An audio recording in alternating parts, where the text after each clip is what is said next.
one of the most impressive achievements of the 20th century, seen from one of the most impressive military achievements of the 12th century. I'm sitting on the top of the keep of Orford Castle. The keep is all that remains of this majestic Suffolk stronghold built by Henry II.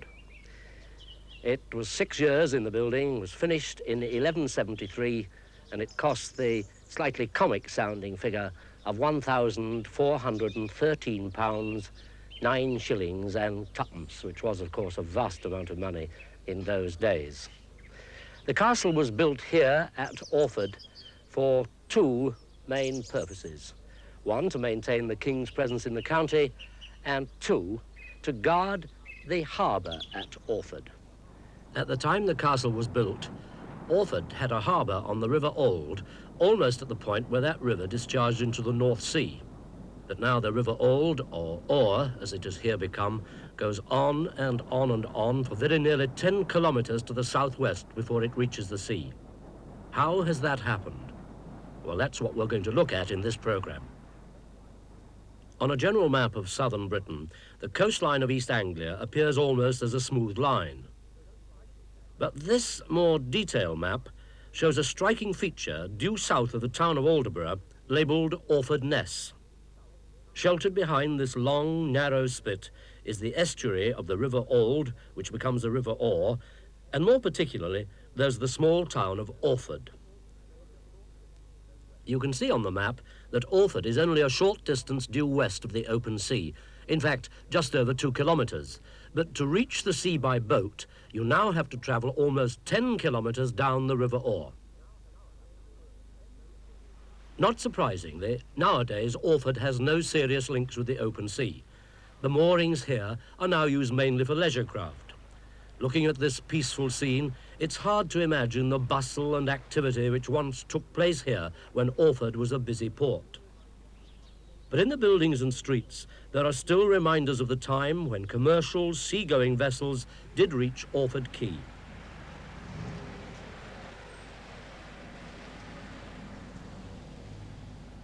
The handsome main street is today quiet, but its size shows that once the town needed a large thoroughfare sweeping down from church to castle.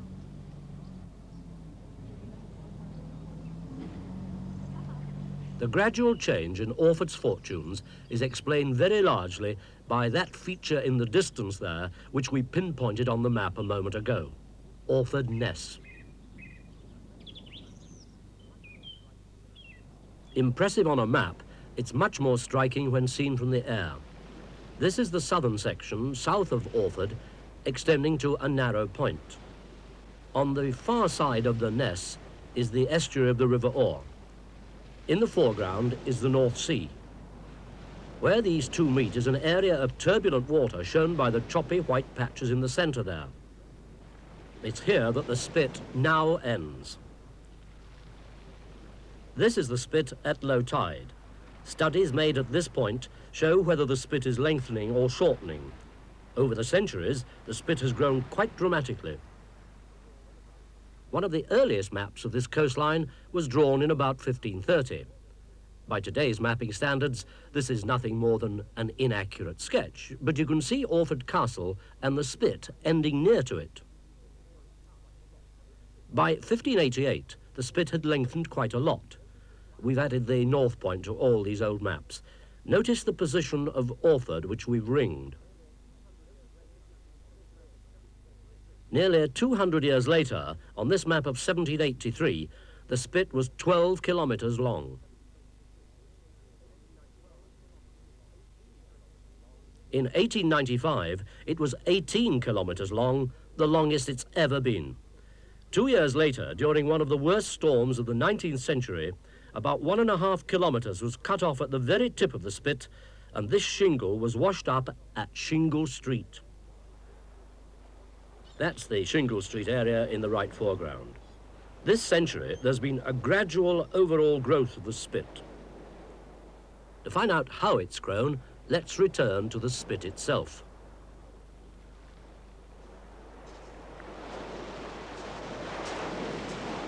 Well, this is the extreme southwestern tip of the 17 kilometres of Orford Ness. If you look at it on the map, you'll find it's called North Weir Point, which is rather odd until you realise that it's a corruption of a seafaring term and that it used to be called North Veer Point. In other words, this was the point where you veered north to go up the river into Orford Harbour.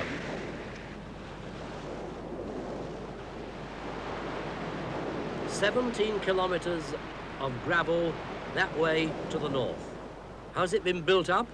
Well, we're looking at the processes of building in this programme, but here's an example. The flood tide, that's when the tide is coming in, sweeps down the coast in a roughly southwesterly direction. And it sweeps in very quickly. Just watch this. Nice bit of driftwood. And it's already racing along, and we're only about 1 hour before high water. The Ness is made up of heaps of shingle, masses of small pebbles. The pebbles are mostly made of flint, and they lie here in what at first looks like random heaps. But if you look closely, you'll see that patterns have been made in this loose material. There are distinct ridges divided by hollows, or swales as they're called, which run the length of the spit. Some of the ridges reach a height of 5 metres, though most are about 2 metres high. The patterns are made by the movement of the sea along the shore. Now look closely at the water's edge. See how the pebbles are moving about. Listen to the noise they make.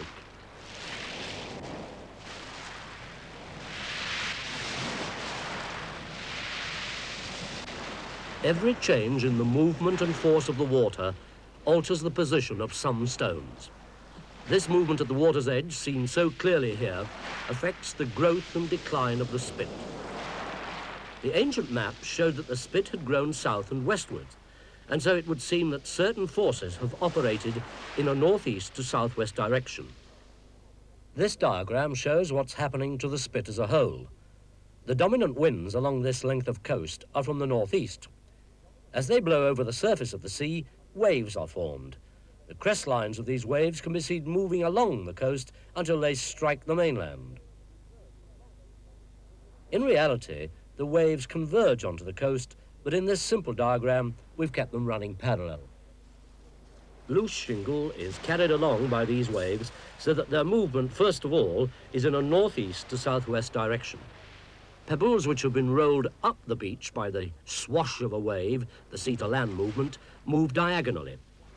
However, as the wave retreats, the backwash carries the pebbles down the beach, not at an oblique angle, but by the force of gravity down the slope at right angles to the line of the beach. In this way, pebbles are transported along a beach. This process is called longshore drift, and this is what has produced Orford Ness.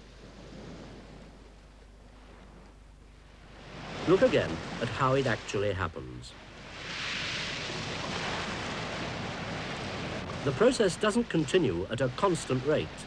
Clearly, storms will bring more material on shore, often producing ridges and platforms within the shingle. Each year, at this North Weir Point area, there are likely to be changes in the width, length, height, and surface patterns in the shingle. Changes in the surface are shown by the way various plants colonize the ridges. Amongst them are curled dock there in the foreground, the sea pea, the horned poppy,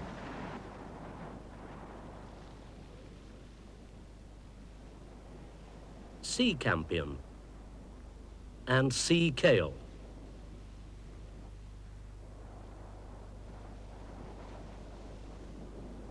Surprisingly, even hares survive in this kind of land.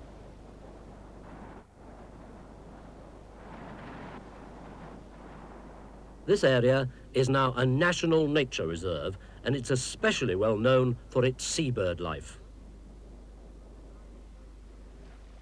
Since 1956, scientists have been carrying out very accurate topographic and hydrographic surveys, that is, surveys of the land features and surveys of the water features. And in recent years, geography pupils in a nearby secondary school have had permission to conduct their own site studies of the geography of the spit.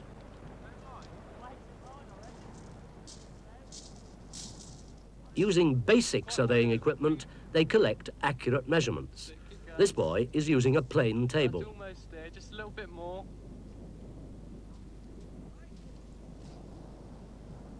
Some pupils measure distance using chain lengths. Others use a theodolite to ensure that the lines of measurement are accurately followed. Posts have been sunk in the shingle to serve as fixed points as bases for recording changes.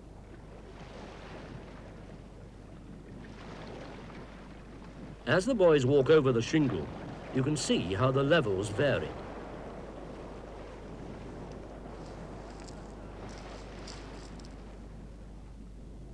The formation of a lagoon in the last few years has affected the measurements made by the boys. It's cut right off the peninsula that came out into the lagoon, so we can't even get across there. We have to come right round the lagoon there. You can see by the lines. Lagoons are a more striking feature of the west bank of the River Orr, in the area called Shingle Street. Here, the Orr has been diverted landwards by the spit. On this diagram, based on the boys' work over the years, the shoreline of 1967 is shown dotted.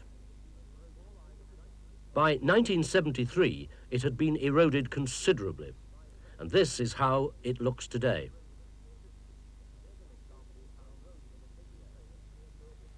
Here's an example of erosion taking place north of Shingle Street.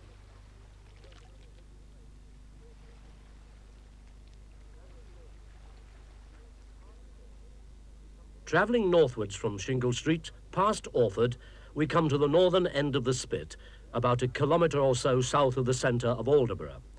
Here, the balance between erosion and deposition is even more striking. Here, only a very thin neck of land divides the river from the open sea. There's the old Suffolk town of Aldeburgh on the right, and the River Ald winding through the Suffolk flatlands towards the North Sea. There's no doubt at all that many centuries ago the River Ald went straight into the North Sea.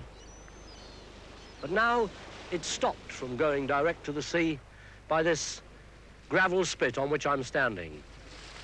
And it isn't very wide. For example, here's a stone going in to the North Sea.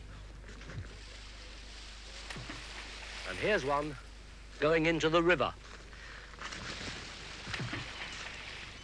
At this point then, the gravel spit that diverts the River Ald southwards is no more than, say, 40 metres wide.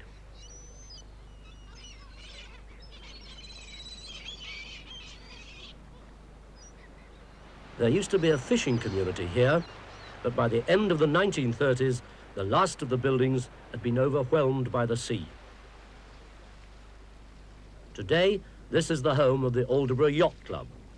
Pleasure yachts have replaced the old sailing boats and the cod fishing smacks which used to sail to the Arctic. A strong sea wall has been built to stop more land being lost. Running at right angles from the seawall are a number of groins. The groins serve two purposes. Firstly, they restrict the movement of longshore drift along the beach, and secondly, they reduce the force of the waves striking the seawall itself.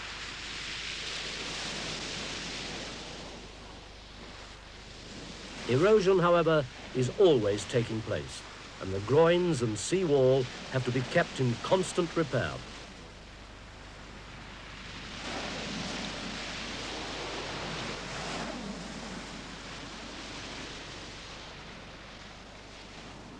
From the air, we can see the pattern of development of Aldeburgh today, a town of about 3,000 inhabitants.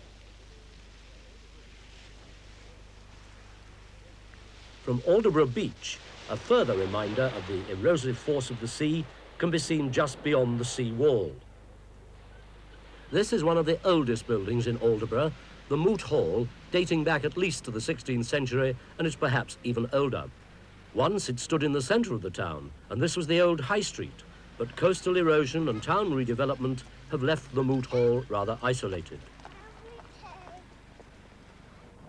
And replacing the town's former fame as a fishing port, nowadays Aldeburgh has a national and indeed international reputation because of the annual music festival which brings musicians of world fame to the town each summer.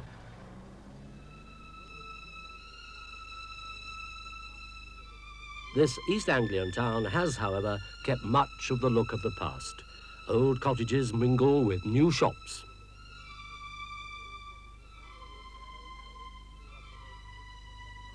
The pattern of narrow alleys leading off the main street has hardly been altered.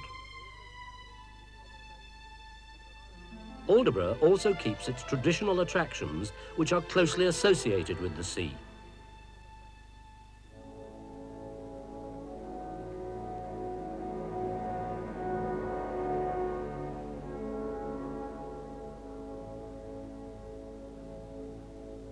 Surrounding the River Ald are the level lowlands of the plain of East Anglia.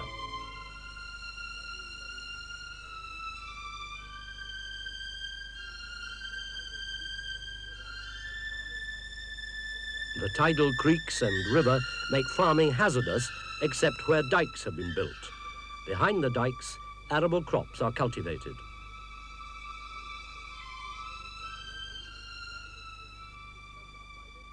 The association between land and sea is summed up by this inn sign, the plough and sail. Grain is the main crop, and it's ground in the local mills.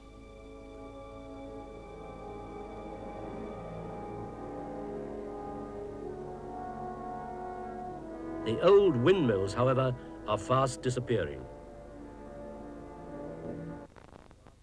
When water transport along the coasts and inlets was more important than road and rail transport, the long, narrow creeks along which small boats could travel were very important for the local economy.